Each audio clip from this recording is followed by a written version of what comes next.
2452. Okay. We have our offer is 10 honey, which we had them with 2452. Oh yeah, it was like the headless mummy guy who in photos, and if he's not there, that means he's out there somewhere strangling people. Yes, yes, that is such a good one. That's such a good one. Alright, Tanhoney. Your next one that we get to read is called The Gift That Keeps on Giving. Oh boy. Ooh, it's a Christmas tree. That's lovely. Look at that. That's love. What the oh, that's lights. Okay, I was like what's happening outside in the window, you know, like I didn't realize those were like lights attached to the window. I was like, there's some weird like space distortion happening outside. Okay, the gift that keeps on giving. It's Keto. Oh boy. Is this just Christmas non-stop? Is that what it is? Special containment procedures. As the nature of SB-2536 makes physical containment impossible, containment procedures will instead focus on the manner in which personnel should conduct themselves in the event of a manifestation. Wait, it was just gone.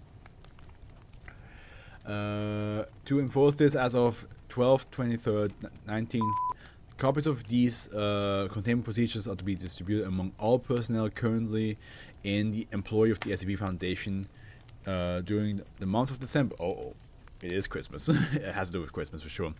I mean, yeah, the tree right there says it all.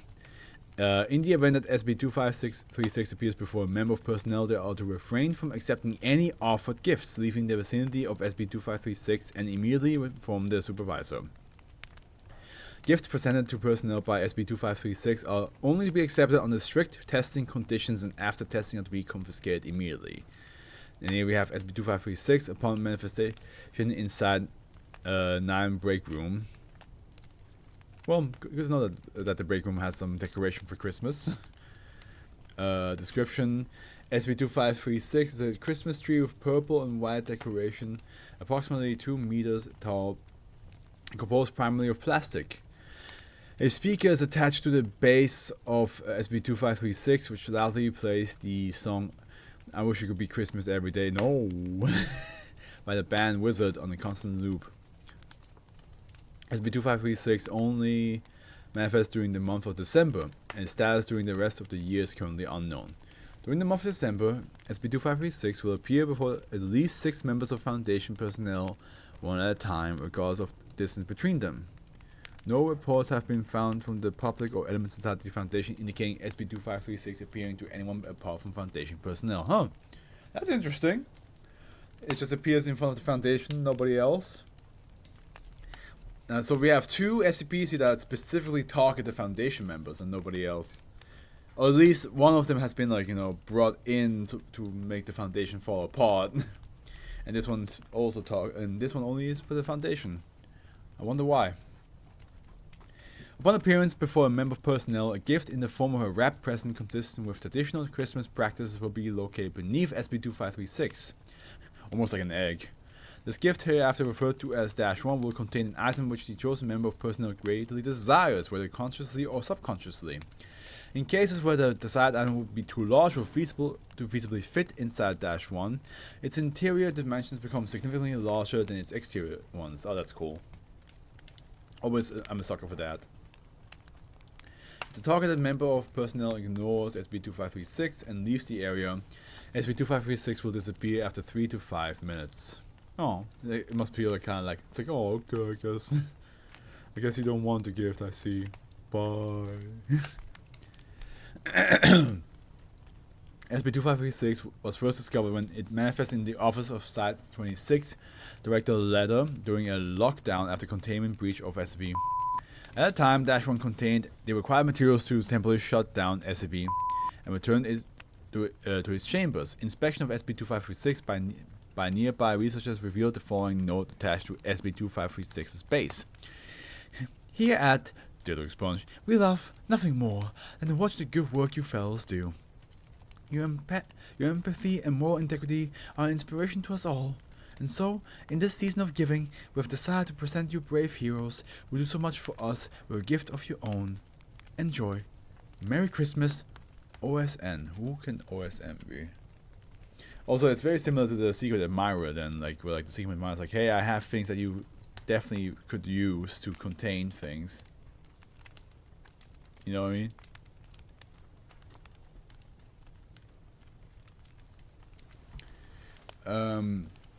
And then 1 sample record of -1 contents. Member of personnel -1 contents. But now, okay, does it mean that they just now get like a bunch of things? Because it's a gift that keeps them giving. So what's the negative?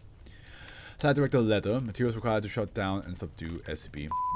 Dr. Landis. Several exiled Welsh corgi puppies. DNA analysis revealed the puppies were all genetically identical. D25372, a middle-aged woman and pre-adolescent boy, identified as D25372's wife and son. After a brief interview and dosage of Class A amnestics, they were returned to their home without incident. The Christmas tree just had their wife and son. Redacted. Echo Wristwatch. Dr. Ryans, a copy of this file and containment procedures relating to SB2536. Note that this incident took place before the 12/23, 19. Dr. Ryans was thus unaware of the nature of SB2536 upon its manifestation. No new containment procedures were implemented as a result of this incident. Adrian Raleigh, like the One Piece character Raleigh. Unknown. According to recovered footage from the area, SB2536 manifested while Agent Raleigh was infiltrating a suspected location of martial art and dark activity, thus revealing this location to them. Agent Raleigh current status and location are unknown. D39122, see Incident 1, SB, see Incident 2.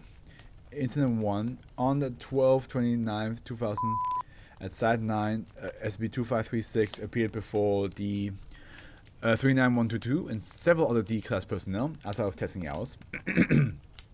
Before security could intervene, D39122 received several anomalous weapons from -1, distributed from them among nearby D-class personnel and attempted an armed escape. Great. Weapons showed the capacity to disintegrate security personnel upon direct hits or cause spatial warping inside the body upon glancing blows. Kind of like the lasers in Team Fortress 2. Although this revolt was quickly put down by on-site security, hostilities resulted in several Euclid and Keter level containment breaches, necessitating site-wide lockdown and causing significant personnel casualties. Incident 2. On the 12/2000, at Site 11 during the testing of SB2536 appeared before it. SB retrieved a small device from -1 consistent appearance with its own native technology. Upon activating the device, SB disappeared completely from Site 11 and is now believed to have transported itself to an as of yet unknown location on the planet. It is now confirmed that SB2536 considers objects and entities under containment by the Foundation to be Foundation person. Ah, yeah, that's the problem. Okay, I think that's probably why it's considered Keter, because it can like help SCPs to break out and make it like impossible for. Like, it could make if somebody's like, oh, I really want to break out and never be found ever again. If the SCP thinks that, and this Christmas feature is like, oh, your wish shall become true, my child. Here you go.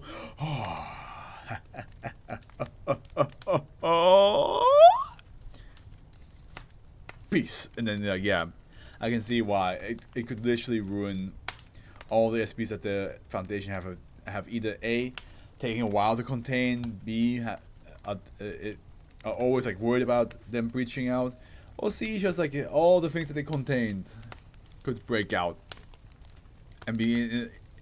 It could break out and wish to never be found again. You know, like that. Yeah, I can see like why that's so every December they have to like be really cautious. They're like, where the hell the tree's at? And I wonder if that. I wonder if the tree thought that they were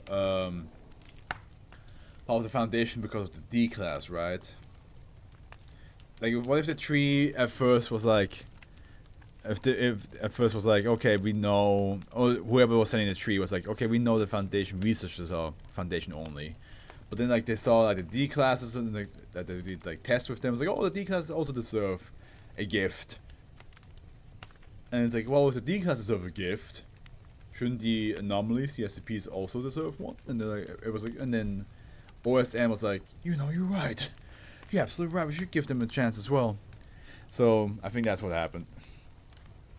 I think that's how it came to be. I might be wrong though. But very cute idea. So at the end, it's not like you have to give some giving. At the end, it is like a cool, like it's like a basically harmless SCP until it helps a D class or an SCP. So that I can see why there's a problem. Shame, because I'm pretty sure a lot of the Foundation would love to use this SCP as like a way to, you know, retrieve tools that would help them out a lot with doing their job. But yeah, you know, with great power comes great responsibility, and not everybody will take great responsibility. So, good thing to just not take any gifts at all from that SCP to begin with.